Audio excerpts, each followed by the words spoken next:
Roll call. Counsel Barton? Present. Present. Counsel Chakutis? Present. Present. Counsel Calucci? Present. Present. Counsel Field? Present. Present. Counsel Hogan? Present. Present. Counsel LaPierre? Present. Present. Counsel Lozey? Present. Present. Counsel Net? Present. Present. Counsel Staben? Present. Present. Counsel Walsh? Present. Present. Counsel Seer? Present. All rise for a moment of silence. Mr. President, remember the family of C.C. Yanakakis? And the Shea family?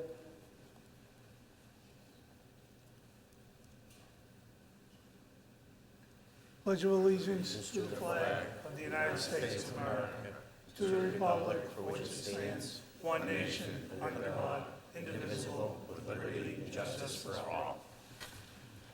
Accept the minutes from the February 11th meeting. Second. Motion made, seconded. All those in favor? Aye. Aye. I'm going to ask Brian LaPierre to come and Wayne Lozey to come to the podium, please.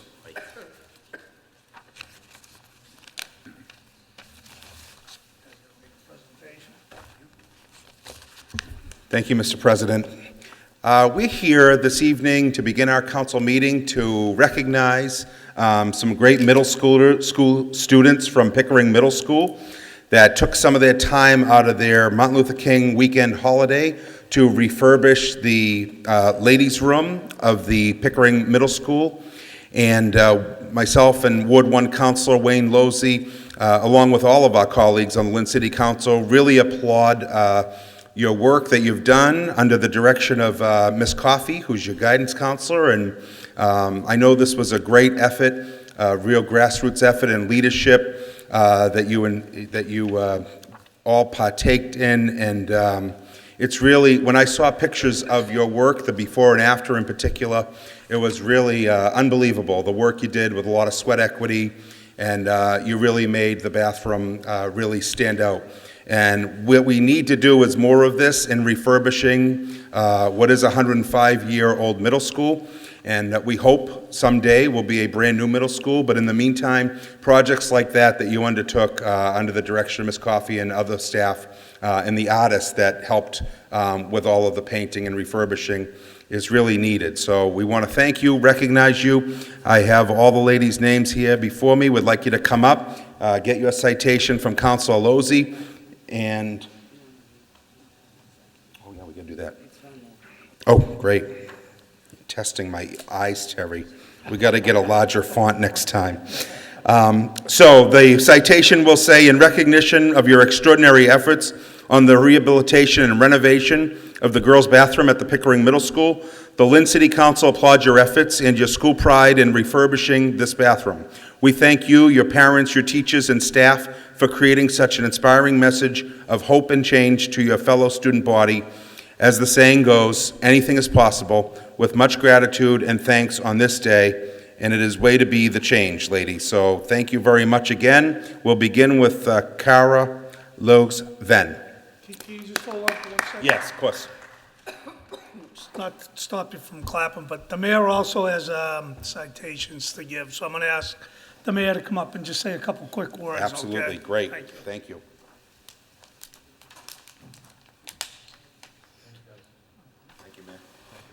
Thank you, Mr. President. Brian, you had a chance to really lay out how proud we are. I've seen the pictures. Looks really awesome. And to put that together over a school vacation, find the time, and to improve the school that you go to, and for all of the students that go there, very impressed. And I have some citations, both for the students and for the teachers that were involved, as well as the artists. Congratulations on being leaders in your school, but more importantly, being leaders in the community. Congratulations, great job.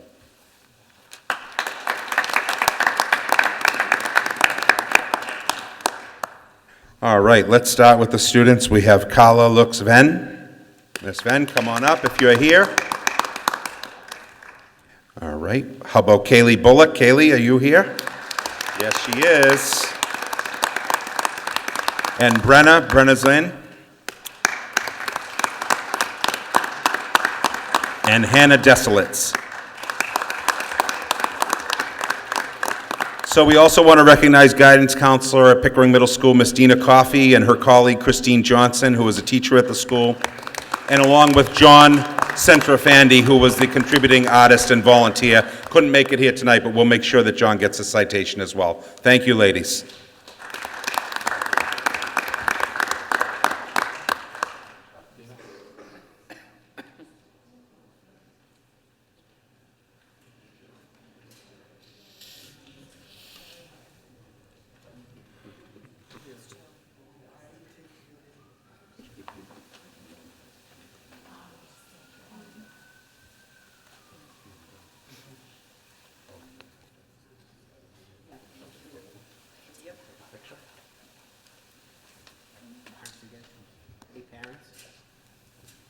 Any parents, you guys can come in.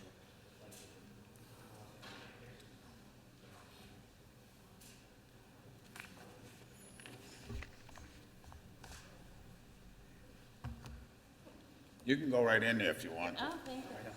Oh, Hold it. Parents picture, come on in. parents want a picture.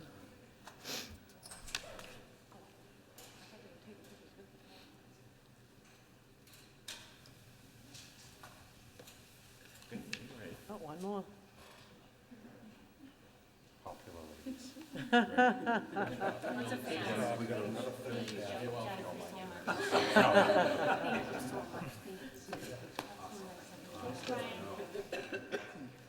wait to see what you're on to next.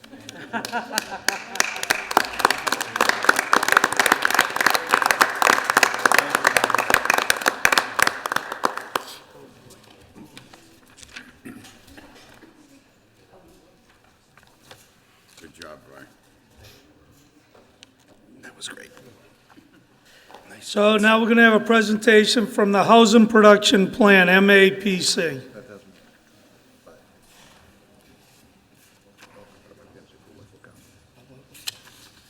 Right, good evening, everyone. Good evening, Council. Thank you so much for having us here tonight. My name is Karina Milchman. I apologize if I sound a little bit nasally. I'm a little under the weather. Normally, my voice is much more fluid.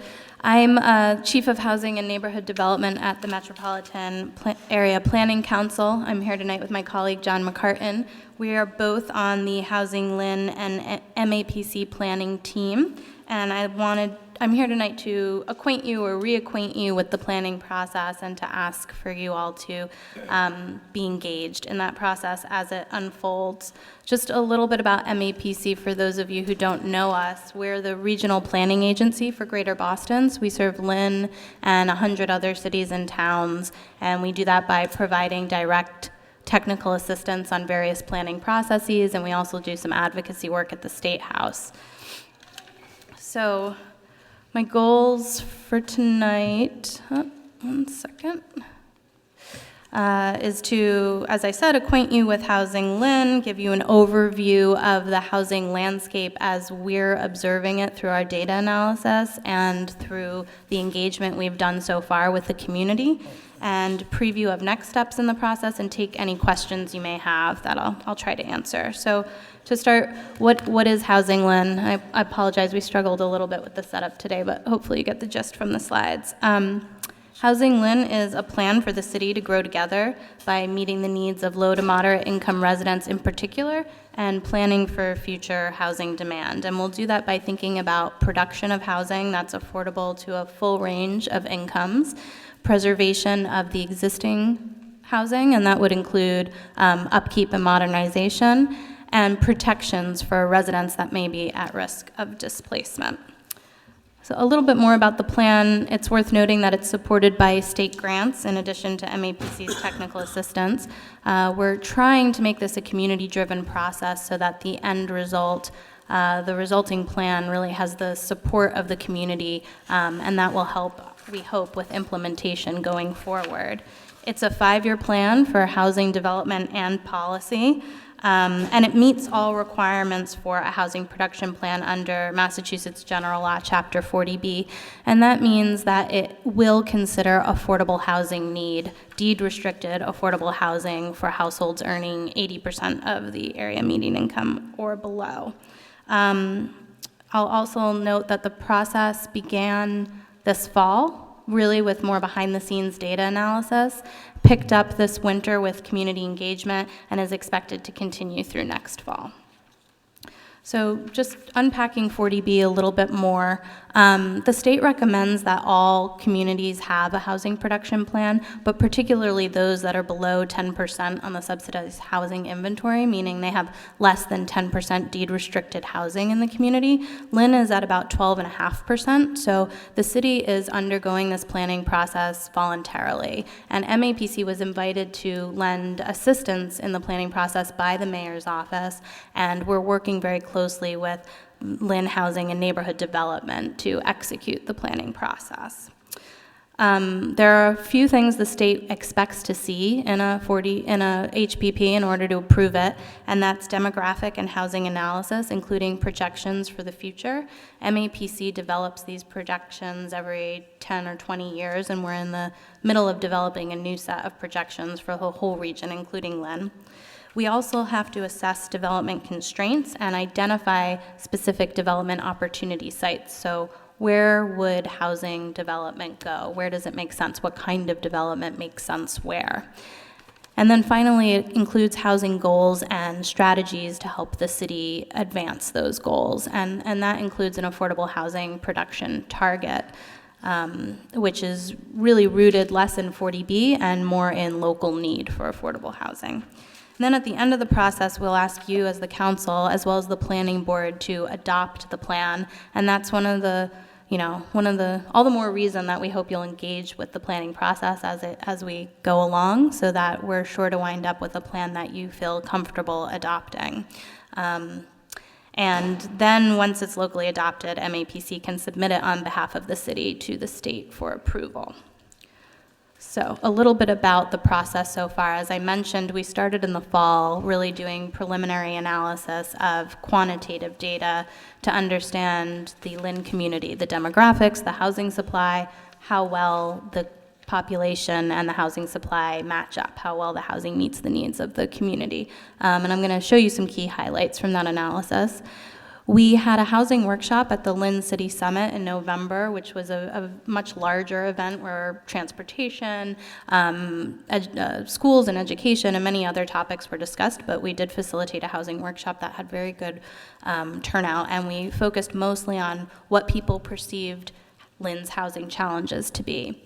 And then this winter, we doubled down on community engagement. We started a steering committee comprised of local residents, Lynners. We've had about 3 to 5 focus groups, including a number of focus groups with municipal staff today.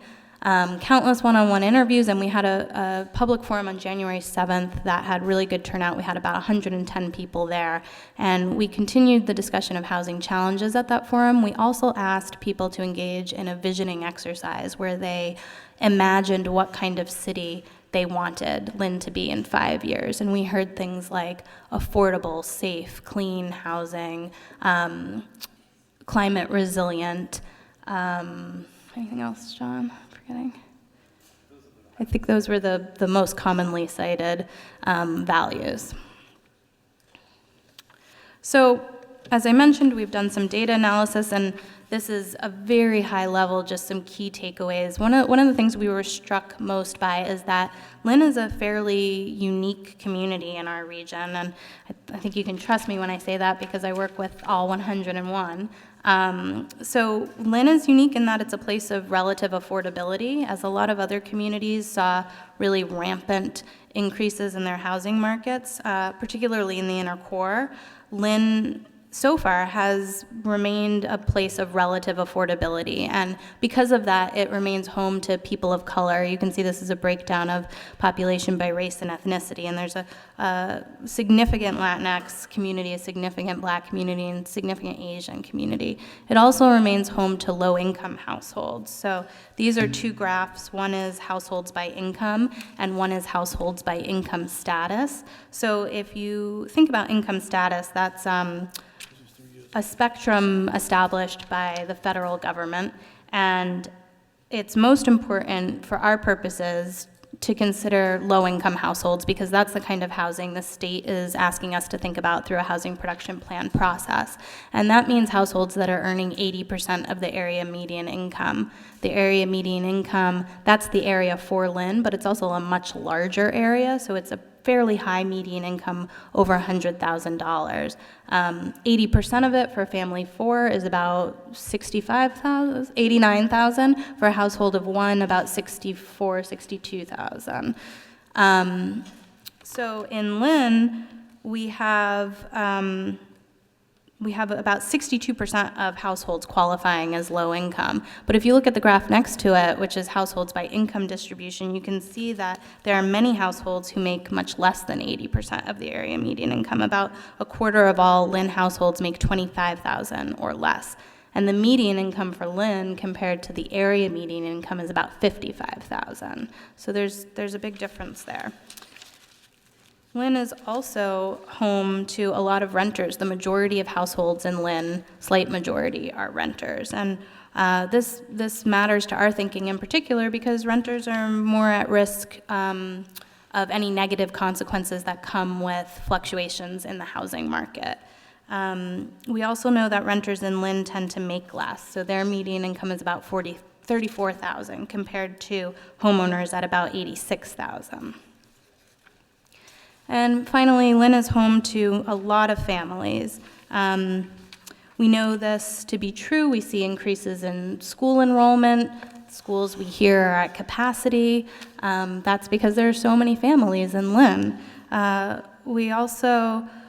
So in terms of school enrollment, about 1,500 more kids enrolled in the school system between 2005-06 school year and the 2017-18 school year. So pretty significant enrollment increases. Whereas in a lot of communities, we're seeing enrollment go down because they're not home to as many families. So the other thing we have done so far is think about Lynn kind of within a slightly regional context, and particularly in regards to its housing market. We think it's valuable to understand the market in the context of communities that have successfully attracted a lot of investment and development over the last 10, 15, 20 years, which is something we know that the city of Lynn has spent time trying to do and is seeing some of the rewards of that effort right now in terms of new investment and development. So we looked at Lynn and compared it to Salem, Malden, Revere, Chelsea, and Somerville. And what we saw is that these communities all share similar market trends, although have still very different markets in terms of median sale prices. So Lynn's median sale price is significantly lower than these other communities, but it's risen at a comparable pace. So the percent change in sale price between 2010 and 2018 in Lynn for the median single family and condo unit is a 61% increase. Chelsea saw something similar, so did Malden, so did Somerville, Salem and Revere a little less so. We also looked at rental units. Lynn's rents are comparable to those in Salem and even Malden, but still well below Chelsea, Revere, and Somerville. And one of the things that tells us is that there's real opportunity now to adopt a housing strategy that includes some features of affordability, because the market hasn't yet heated up to the point where it's more difficult to take those kinds of measures. We also looked in terms of rents at the percent of renters paying relatively lower rents and how that's changed over the years. So we quantified that as $1,000 or less a month. And the percent in Lynn, as in all of these communities, has gone down, in some cases dramatically. Lynn, 16%. And so that's just the inverse is rents are rising. The percent of people paying relatively low rents is on the decline.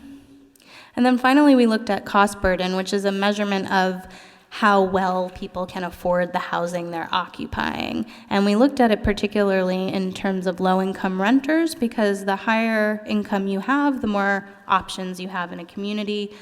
Meaning if you're a middle-income renter and you're cost burdened, meaning you're paying more than 30% of your income on rent, it might be because you choose a home that's bigger than you can afford, for example. Whereas if you're low income, it's likely because there aren't other units on the market that you can afford without being cost burdened. And what we see is that Lynn has high rates of cost burden, comparable to a lot of these other communities, and B, that the rents are not declining. So in some communities, the rates are not declining. In some communities, cost burden has been on the decline, cost burden of low-income renters, and that's likely because they're moving out of the communities. So then we thought about the housing affordability tools these communities have. And you can see the little check marks show that some of these communities have adopted strong housing tools. Some haven't, some are in the process of doing so. These are just a list of some of the most common housing affordability tools we see across the region: inclusionary zoning, zoning for accessory dwelling units, tenant right to counsel, for example, establishing an Office of Housing Stability to help with tenant protections, for example, and tenant rights. And it's often easier to implement these kinds of tools before the market gets really, really hot. Some of them you need to have a strong market in order to adopt at all, and some of them it just gets harder and harder to do. You miss a key window once the market has already gotten really high. So keeping these comparison communities in mind, these context communities in mind, we thought about kind of what are the impacts of inflating markets with an insufficient affordability strategy. And we see often increased cost burden among low-income householders, particularly renters. It also often leads to displacement, which can lead to a loss of diversity, and ultimately political divide and backlash. So we see a lot of protests against market rate development. We see a lot of dissatisfaction with some leadership. And often communities respond to this by pursuing an affordability strategy. Again, that's harder to adopt later on in the inflating market context. So we think affordability is key and that the benefits of it trickle up. So the benefits to individuals in terms of housing affordability can be housing stability. They can make fewer trade-offs between paying their rent and, say, medical expenses or utilities. But if you go up to the community level, the benefits are improved health and less stress, improved educational outcomes, and greater future earnings. Often households that aren't cost burdened have more purchasing power and can put that money back into the local economy. And that trickles up even to City Hall, where the municipality winds up spending less on public services because people are more secure, or there's greater political equanimity and stability in the community. So switching from quantitative data analysis to qualitative data analysis, I mentioned a few key community engagement opportunities we've taken advantage of. And what we heard across the board was that the challenges facing Lynn include a lack of affordability, increased displacement pressures, and insufficient housing supply. We heard a lot about poor or unsafe building conditions. Homelessness came up, and the idea of pursuing new development without public benefit.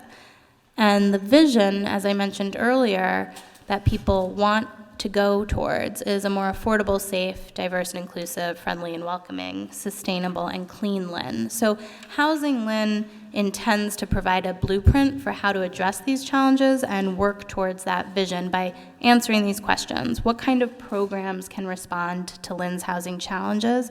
What kind of resources are needed to support those programs, and how can we build those resources up? And then how can zoning and development advance inclusive growth? So how can we balance a strategy that brings in market rate development and investment in the city, as well as meets the needs of lower income or moderate income Lynners? So I hope that you'll join us in thinking about those questions and how to answer those questions. We have at least 3 more forums coming up in this planning process. The next one is going to think specifically about program programmatic responses to housing challenges and zoning and development, and that'll be sometime in the spring. We have a project website and an email list, and I really hope to see you all at future forums and public meetings. I'm happy to take any questions. Councilor Lozey. Thank you, Mr. President. Just a question regarding what you mentioned earlier in the process regarding deed restrictions for affordability components, incentives for developers. I know that in Lynn there was some controversy where it was sunsetted. When you say a deed restriction, how long is that restriction in place for? I know perpetuity isn't always forever. Right. It has a sunset. So is there a stronger language available for that deed restriction? So it does vary depending on the project. Some are available in perpetuity, as you say, which usually means 99 years. Often they're deed restricted for a period of 30 years, and many of those projects now are coming up on expiration, as you mentioned. And those need to be responded to with negotiation with the property owner and increased subsidy, usually from the state. I think analysis that John has done has shown about 20% of units that are deed restricted in Lynn could expire between now and 2025.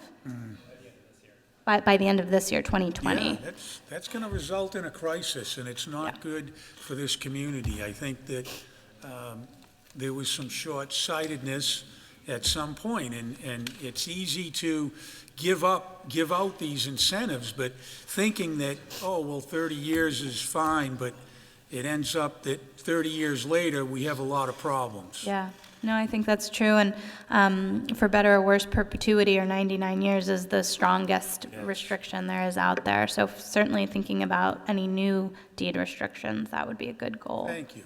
Thank you. Anybody else? Counselor Staubach. Thank you. How many other communities around us, or those that we're being compared with, are undertaking this plan? So across the Commonwealth, there's dozens and dozens of communities with housing production plans. I think in the MAPC region, there are about 60 right now out of 101. For communities that are comparable in some ways to Lynn, I would have to look into that a little more. I would say it's not hugely common for communities to voluntarily undertake this process because they're particularly interested in understanding housing need the way the city of Lynn is. A lot of them are motivated by reaching this 10% threshold, which the city of Lynn has already done. So I would have to look into that. I know that Malden started a housing production plan last year, and they went through this housing needs assessment and then jumped straight into adopting strategies to meet housing needs. So in the end, it didn't meet all the requirements of a housing production plan, but the project initially started out with the intention of doing a housing production plan. Because as I look at the comparisons and see that, Lynn is already, lowest in rents compared to surrounding communities. We're higher percentage in families, and taking this on and attracting, more development that brings in more families into our already overcrowded and crumbling school system, would put Lynn kids currently enrolled in the schools at a disadvantage. Well, there's actually very little data to indicate that new multifamily housing production attracts more families and more school-age children, although I'll note that they're a protected class under fair housing law, so you can't really plan not to accommodate families with school children. But the data we have shows that most increases in school children happen because of turnover in your older housing supply, particularly single-family homes. But if we give more affordable housing to families, then the families displaced by these other communities, as they look for cheaper rents and all, come to Lynn.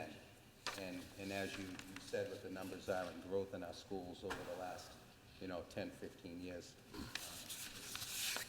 we're already disproportionately affected. Yeah, certainly school capacity needs to be addressed with any growth plan. In new schools. We can't accommodate the kids that we've got in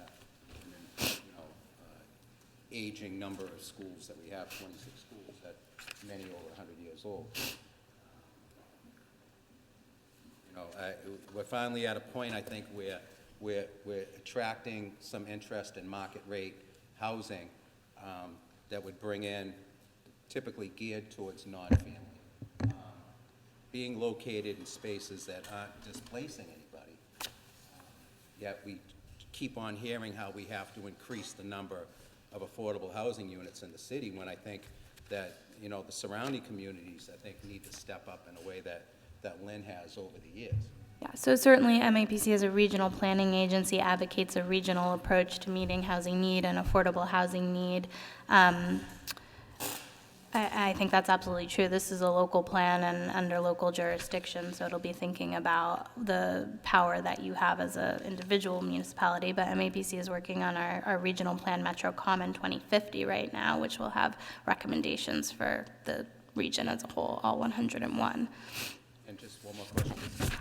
And I just wanted to clarify one more thing that you said, if I could. I think you're absolutely right. You know, there's been development in Lynn that hasn't resulted in any direct displacement of households, but I think a lot of people are concerned about a market heating up and indirectly displacing people because costs go up overall and they can't afford to stay. And in any of your studies, look into the need for affordable housing for seniors? Yes, absolutely. Yeah, so the, Housing Lynn is going to take a comprehensive look at what kind of housing needs are not being met and what kind of housing could meet those needs. So I would imagine that would be part of it as well. And we're still fairly early on. As I mentioned, we just started in the fall, and we just started speaking with people in the last couple months. So the process is evolving. Sure. Thank you, Mr. President. Any other questions? Thank you. Okay, thank you very much.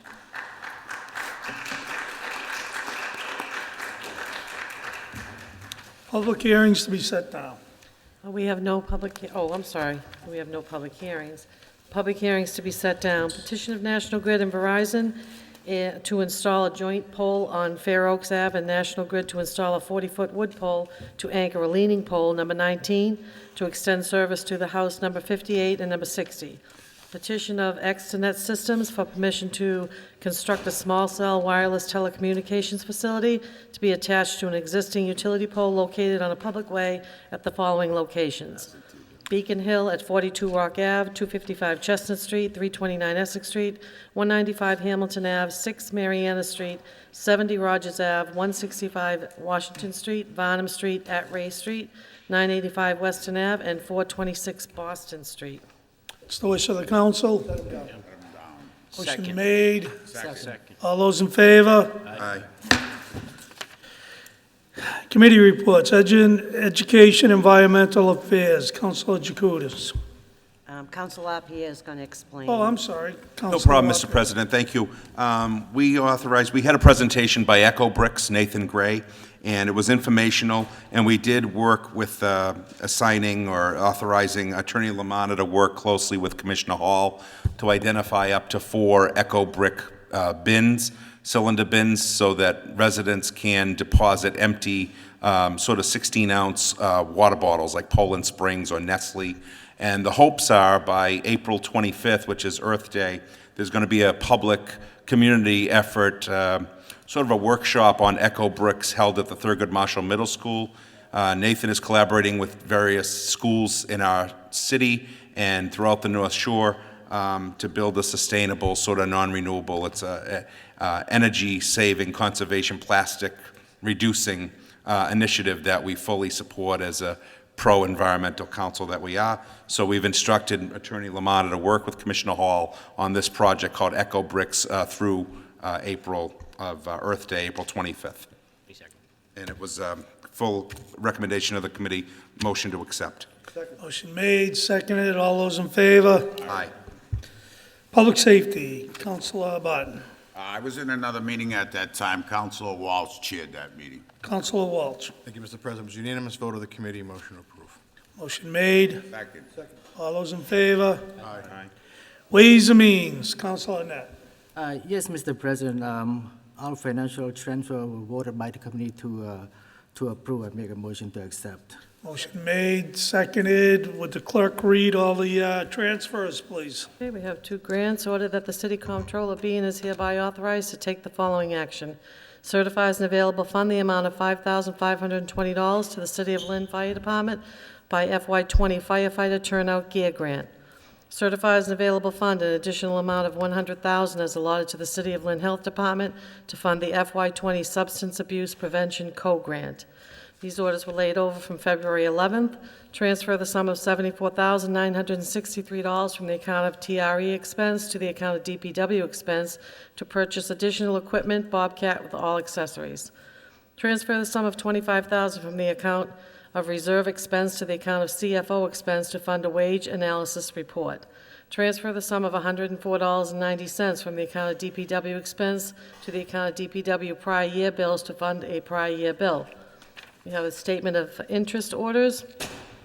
Resolved, having convened in an open meeting on February 25th, 2020, prior to the closing date, the Lynn City Council, in accordance with its charter, bylaws, and ordinances, has voted to authorize the superintendent to submit to the Massachusetts School Building Authority the statement of interest form dated February 14th, 2020, for the Sewell Anderson Elementary School, 80 Ontario Street, Lynn, Mass., which describes and explains the following deficiencies and the prior categories for which an application may be submitted to the Massachusetts School Building Authority in the future. Replacement of the existing boilers and associated equipment with new high-efficient energy-efficient boilers, pumps, devices, and controls for reduced heat loss, increased energy conservation, and overall reduced energy consumption as priority statement of interest for the MSBA Accelerated Repair Program for 2020. And hereby further specifically acknowledges that by submitting this statement of interest form, the Massachusetts School Building Authority in no way guarantees the acceptance or approval of an application, the awarding of a grant of any funding commitment from the Massachusetts School Building Authority, or commits Lynn School District to filing an application for funding with the Massachusetts School Building Authority. Resolved, having convened in an open meeting on February 25th, 2020, prior to the closing date, the Lynn City Council, in accordance with its charter, bylaws, and ordinances, has voted to authorize the superintendent to submit the Massachusetts Building Authority to statement of interest form dated February 14th, 2020, for the Lynn Vocational Technical Institute, 80 Neptune Boulevard, which describes and explains the following deficiencies in the priority categories for which an application may be submitted to the Massachusetts Building Authority in the future. Replacement of windows and doors to allow for increased building security, reduced heat loss, increased energy conservation, and overall reduced energy consumption as priority statement of interest for the MSBA Accelerated Repair Program for 2020. Hereby further specifically acknowledges that by submitting this statement of interest form, the Massachusetts School Building Authority in no way guarantees the acceptance or approval of an application, the awarding of a grant of any other funding commitment from the Massachusetts School Building Authority, or commits Lynn School District to filing an application for funding with the Mass School Building Authority. Resolved, having convened an open meeting on February 25th, 2020, prior to the closing date, the Lynn City Council, in accordance with its charter, bylaws, and ordinances, has voted to authorize the superintendent to submit the Mass School Building Authority the statement of interest form dated February 14th, 2020, for the Shoemaker Elementary School, 26 Regina Road, Lynn, Mass., which describes and explains the following deficiencies and the priority categories for which an application may be submitted to the Massachusetts School Building Authority in the future. Replacement of existing roof with a new EPDM roof with 3 inches of insulation, allowing for reduced heat loss, increased energy conservation, and overall reduced energy consumption as priority statement of interest for the MSBA Accelerated Repair Program 2020. Hereby fully specifically acknowledges that by submitting this statement of interest form, the Massachusetts Building Authority in no way guarantees the acceptance or approval of an application, the awarding of a grant, or any other funding commitment from the Massachusetts Building Authority, or commits Lynn School District to filing an application for funding with the Mass Building Authority. And finally, resolved, having convened in an open meeting on February 25th, 2020, prior to the closing date, the Lynn City Council, in accordance with its charter, bylaws, and ordinances, has voted to authorize the superintendent to submit to the Massachusetts School Building Authority the statement of interest form dated April 18th, 2020, for the Pickering Middle School located at 70 Canomo Ave, which describes and explains the following deficiencies and the priority categories for which an application may be submitted to the Mass School Building Authority in the future. Elimination of existing severe overcrowding. Prevention of severe overcrowding expected to result from increased enrollments. Replacement, renovation, or modernization of the school facility systems such as roofs, windows, boilers, heating, and ventilation systems to increase energy conservation expected and decrease energy-related costs in a school facility. Replacement of or addition to obsolete buildings in order to provide for a full range of programs consistent with state and approved local requirements. And hereby further specifically acknowledges that by submitting this statement of interest form, the Massachusetts School Building Authority in no way guarantees the acceptance or the approval of an application, the awarding of a grant, or any other funding commitment from the Massachusetts School Building Authority, or commits Lynn School District to filing an application for funding with the Massachusetts School Building Authority. Motion has been made to accept, seconded, discussion, roll call. Counsel Barton? No. No. Counsel Chakutis? Yes. Yes. Counsel Calucci? Yes. Yes. Counsel Field? Yes. Yes. Counsel Hogan? Yes. Yes. Counsel LaPierre? Yes. Yes. Counsel Lozey? Yes. Yes. Counsel Net? Yes. Yes. Counsel Staben? Yes. Yes. Counsel Walsh? Yes. Yes. Counsel Seer? Yes. Licensing, Counselor Walsh. Field. Oh, I'm sorry, I keep Take it. forgetting. We're already in Mr. almost Field. by March. By March. We have a unanimous vote by the committee, motion to approve. Second. Motion made, seconded, all those in favor? Aye. Recreational cannabis plan review. Let's hope I get this one right. Mr. Staben. Thank you, Mr. President. We had, for informational purposes, a presentation by Green Butterfly for a proposed site on 125 Essex Street. No votes taken, it was just for informational purposes, where we've already got 8 special permits allocated, so no votes taken there. So a motion to accept the minutes, Second. seconded, all those in favor? Aye. Public properties, again, Counselor Staben. Thank you, Mr. President.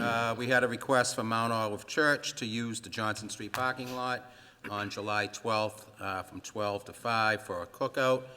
Unanimous vote of the committee, motion to approve.